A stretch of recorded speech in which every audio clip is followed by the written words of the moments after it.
Hello friends, we saw in the introduction video of Right to Freedom that there are total 5 articles in Right to Freedom. Article 19, 20, 21, 21A and Article 22. We had already covered Article 19 and Article 20 in the previous videos. And now we will see Article 21. Article 21 protects the right to life and personal liberty of every human being, whether he is a citizen of India or not. Article 21 is protection of life and personal liberty. Here, the right to life does not mean just eating, sleeping or breathing like animals or surviving at the bare minimum. According to the Supreme Court, the right to life in Article 21 means everything that makes a person's life worth living. Or say that whatever things a person needs to live his life with respect or dignity, all that is a part of the right to life. The Supreme Court has considered a long list of rights as part of the right to life in Article 21. When you look at this list, you will find many rights like right to health, right to free legal aid, right to travel abroad, right to nation, right to sleep. We do not need to memorize this list. But once you read it, you will get an idea of what are the essential things in the eyes of the Supreme Court, by getting which a person can live his life with dignity. But now the question arises that if the right to life and personal liberty is our fundamental right, then what are so many people doing in jail? Because arresting someone or confining him is depriving him of his personal liberty. So we get the answer to this also in Article 21. While Article 21 protects our life and personal liberty, it also says that if the state wants, it can take away the right to life and personal liberty of any person by following the procedures prescribed in the law while staying within the ambit of the law. And we see this in the 4 words given in Article 21 procedure established by law.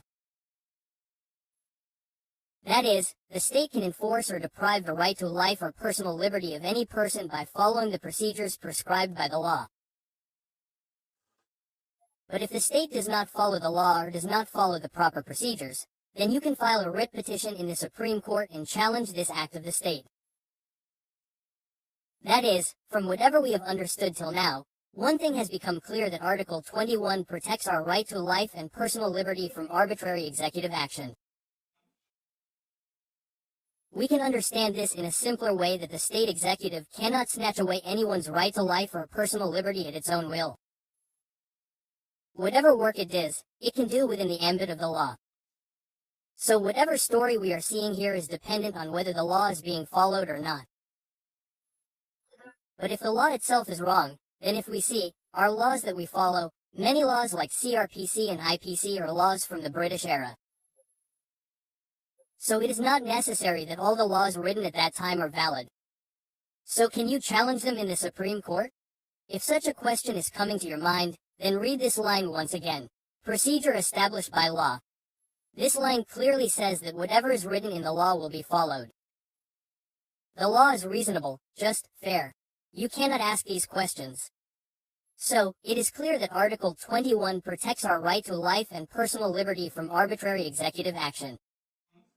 It does not protect from arbitrary legislative action. And this was also proved in the 1950 A.K. Gopalan versus State of Madras case. What happened here was that in 1950 the government passed the Preventive Detention Act, and due to this act communist leader A.K. Gopalan was detained. A.K. Gopalan appealed to the Supreme Court. He said that, brother, I have not done anything. Despite that I have been detained. My personal freedom has been taken away. This is an infringement of Article 21. So the Supreme Court said that, brother, you have been arrested under the Preventive Detention Act 1950. So the law will be followed. Whatever the law is, it is. So it is clear. A.K. Gopalan lost this case. But a few years later in 1978, a different story came to light in the Maneka Gandhi versus Union of India case.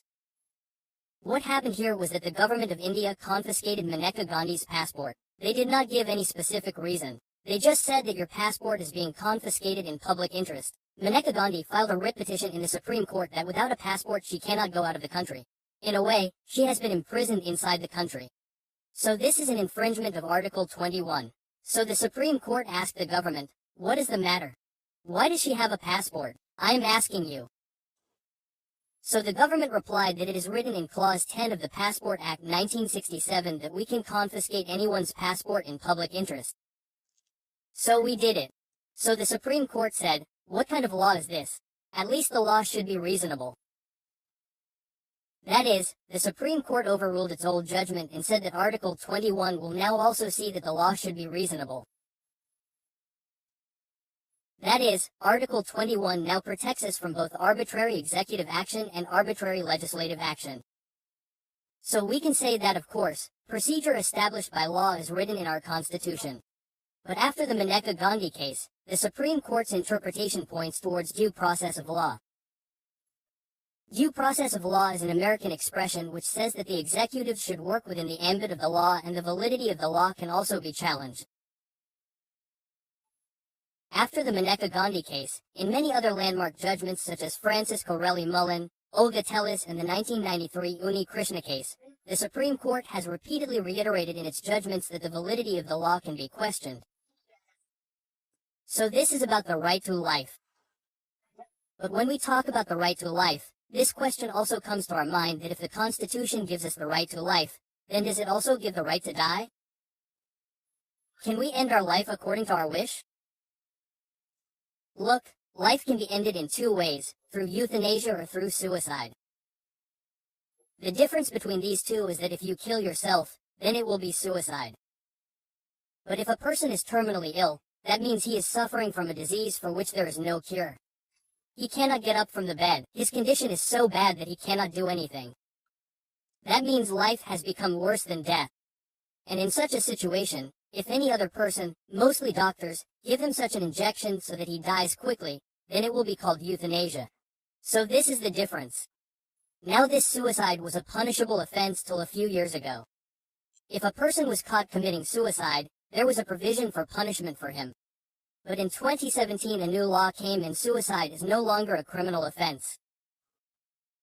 But if we talk about euthanasia, there can be two types of euthanasia: active and passive. In the case of active euthanasia, the doctors inject something into the body of the person who is dying to give him a less painful death. Whereas in the case of passive euthanasia, what happens is that the life support system of the person, such as if he is on oxygen cylinders or is living with the help of medicines, then his medicines are stopped. If he needs an oxygen cylinder, then it is removed so that he dies on his own. Okay? So active euthanasia in India is illegal.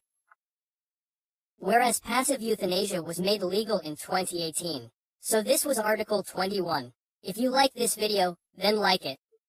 Please give your feedback in the comment box.